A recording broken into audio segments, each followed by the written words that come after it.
السلام علیکم پیارے حضور. حضور ابھی ہم ہسٹری میں اسلامک امپائر کے بارے میں پڑھ رہے ہیں. جس کتابوں میں سے ہم پڑھ رہے ہیں اس میں لکھا ہوا ہے کہ اسلامک امپائر نے بہت زیادہ بیٹلز شروع کی ہیں اور کہ تھوڑی سی غلط بیانی بھی ہوئی ہے ان میں.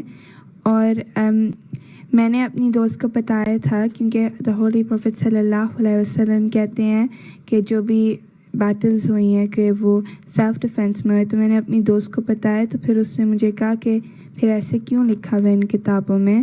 تو پھر میں کیا جواب دوں؟ اسلامک امپائر کو کہاں سے شروع ہوئی ہے ہسٹری؟ تم نے اسلامی ہسٹری ارلی اسلامک ہسٹری سے شروع کیا ہے یا اوٹومن امپائر کی ہسٹری پڑھ رہی ہے تم؟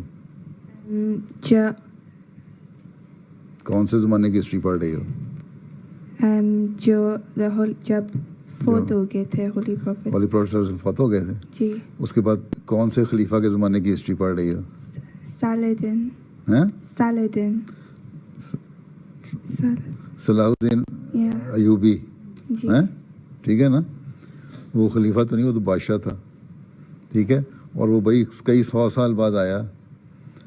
اصل جو اسلام کی تعلیم ہے وہ اپنے دوست کو بتاؤ کہ وہ ہے جو قرآن کریم نے دی ہے. ٹھیک ہے. بعد میں جو اصل خلافت ہے وہ تو پہلے 30 سال رہی. حضرت ابوبکر کی خلافت، حضرت عمر کی خلافت ہیں، اور پھر حضرت عثمان کی خلافت، پھر حضرت علی کی خلافت. ٹھیک. یہ 30 سال کے تقریباً عرصہ رہا. 30 ایئرس. ٹھیک. 30 کا پتہ نا تم لوگوں کو. ٹھیک. اس کے بعد پھر خلافت کے نزدیک ترین کچھ حکومتیں رہیں جو خلافت کے قریب تھیں اور بادشاہت بھی تھیں. پھر بعد میں بادشاہت مختلف حکومتیں بن گئیں، اور اس وقت بھی مختلف بادشاہ تھے. اسپین کے میں علیحدہ، ہندوستان کے علیحدہ ہیں، اور بعض اور تھے جو مختلف علاقوں میں رہے، رشین اسٹیٹ میں بھی چلے گئے. تو یہ بادشاہتیں تھیں جن کی جنگیں ہوتی تھیں. اسلام بھی یہ پھیلاتے تھے، ان کی وجہ سے اسلام بھی پھیلا، لیکن دنیاوی جنگیں ہوتی تھیں زیادہ تر. ٹھیک ہے. جو اسلام نے جو تصور کانسیپٹ دیا نا جنگ کا، وہ اللہ تعالیٰ نے قرآن کریم میں جو دیا ہے وہ ہے جب مکہ میں حضرت صلی اللہ علیہ وسلم پر ظلم ہوئے. 13 سال تک بڑے ظلم ہوئے. کافروں نے آپ کو مارا، بہت سارے صحابہ کو قتل کیا. آپ نے کوئی ریئیکٹ نہیں کیا. ٹھیک. پھر مدینہ ہجرت کر گئے. مدینہ جب آ گئے تو 1.5 سال کے بعد مکہ والوں نے مدینہ پہ حملہ کرنے کی نیت سے آئے. ٹھیک ہے. 1000 فوجیوں کے ساتھ. ٹھیک. مسلمان تو 300 تھے، ان کے پاس کچھ بھی نہیں تھا لڑنے کے لیے. تلواریں نہیں تھیں، تیر نہیں تھے، کچھ بھی نہیں تھا.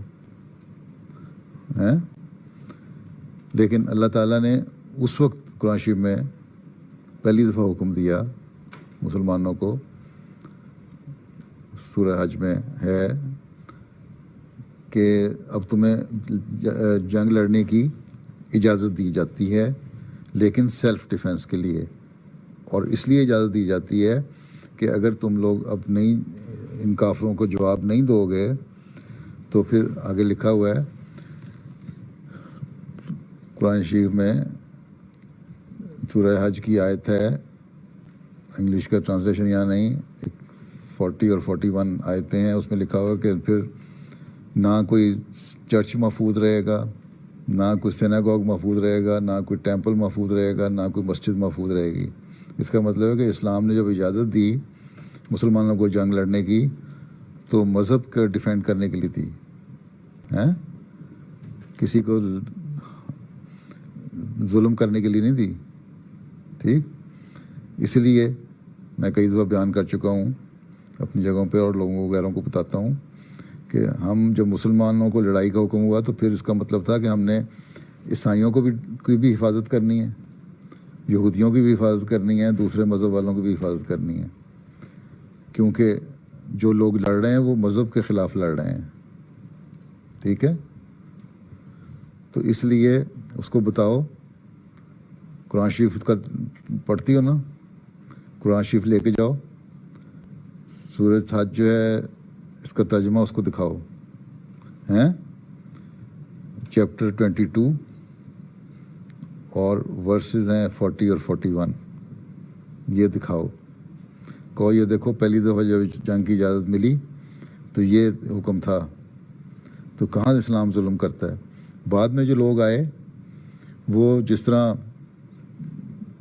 عیسائی کروسیڈ کرتے رہے ہیں اور چیزیں کرتے رہے، اس طرح مسلمان بھی جنگیں لڑتے رہے ہیں، لیکن اس کے باوجود بھی جو مسلمان حکومتیں تھیں جب جنگ کرتے تھے، جب جنگ کا حکم دیا تھا تو حضرت صلی اللہ علیہ وسلم نے فرمایا تھا کہ دیکھو تم مجبوری سے تم جنگ لڑ رہے اس لیے کہ تمہیں جو لوگ تمہارے سے جنگ لڑ رہے ہیں وہ اسلام کو ختم کرنا چاہتے ہیں، ان کو جواب دو، لیکن یاد رکھو کہ جب تم جنگ کر رہے ہو تم نے کسی عورت کو قتل نہیں کرنا، کسی بچے کو نہیں مارنا، کسی جو کسی بھی قسم کے جو ہے نا پریسٹ جو چرچ میں ہیں یا سیناگوگ میں ہیں یا کوئی لوگ ہیں یا ٹیمپل میں بیٹھے ہوئے جو بھی لوگوں کو نیکی کی باتیں دین کی باتیں بتاتے ہیں ان کو بھی کچھ نہیں کہنا ہیں۔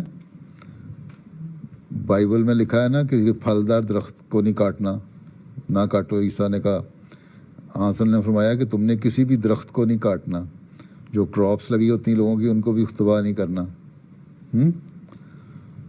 تو یہ سب کچھ حکم دیتے تھے، اس طرح کسی کو نقصان نہیں پہنچنا، صرف جو تمہارے سے لڑے اس کے ساتھ لڑنا ہے، ٹھیک؟ تو یہ ہیں اسلام کے حکم۔ لیکن اب کیا ہو رہا ہے؟ یہ جو بم پھینکتے ہیں لوگ، یہ تو ہر ایک کو انڈسکریمنیٹ مارتے ہیں، ٹھیک ہے؟ یہ جو سیکنڈ ورلڈ وار ہوئی یا فرسٹ ورلڈ وار ہوئی، اب 70 ملین لوگوں کو سیکنڈ ورلڈ وار میں مار دیا، یہ مسلمانوں کا قصور ہے؟ جاپان پہ جو امریکہ نے 2 بم گرائے، ایٹم بم، ناگاساکی ہیروشیما پہ، ابھی ان کا ذکر بھی ہوا تھوڑا سا، وہ شہریوں کو مار دیا، بچوں کو مار دیا، عورتوں کو مار دیا، وہ مسلمانوں کا قصور ہے؟ تو اس سے پوچھو جنگیں جب لڑی جاتی ہیں، کتنی جنگیں ہیں جو مذہب کے نام پہ لڑی گئیں، یا اسلام نے جتنے لوگوں کو مارا نا اس سے 20 گنا زیادہ لوگوں کو تم نے سیکنڈ ورلڈ وار میں مار دیا، 100 گنا زیادہ لوگوں کو۔ لیکن اسلام نے تو کچھ کنڈیشن رکھی ہیں کہ یہ حالت ہو تو جنگ کرنی ہے، نہیں تو نہیں کرنی۔ بعد کے جو بادشاہ آئے ان سے جنگیں لڑائیاں ہوتی ہیں، ان کی عیسائیوں سے لڑائیاں ہوتی ہیں، عیسائیوں کے ان سے لڑائیاں ہوتی تھیں ہیں، اور حکومتوں کی لڑائیاں ہوتی تھیں۔ عیسائیت اور مسلمان کا تو سوال نہیں تھا وہاں ابھی کہیں رومن امپائر نے مسلمانوں پہ حملہ کیا تو مسلمانوں نے رومن امپائر پہ کیا ہیں، بلکہ حضرت عمر نے جب یہ ایران جب فتح ہوا ہے نا، تو اس وقت بھی ایرانی جو تھے بار بار حملہ کرتے تھے مسلمانوں کے حکومت پہ، تو حضرت عمر نے اپنے وہاں جو جنرل تھا اس کو کہا کہ کیوں ان کو نہیں روکتے؟ انہوں نے کہا جی آپ نے کہا ہے کہ ان پہ حملہ نہیں کرنا، کیونکہ یہ بار بار اس لیے حملہ کریں، ہمیں اجازت دیں ہم ان پہ اٹیک کریں تو پھر یہ ٹھیک ہو جائیں گے۔ تو پھر کیونکہ ظلم ہو رہا تھا مسلمانوں پہ اس لیے اٹیک کرنے کی اجازت ملی، پھر ایران کو فتح کر لیا۔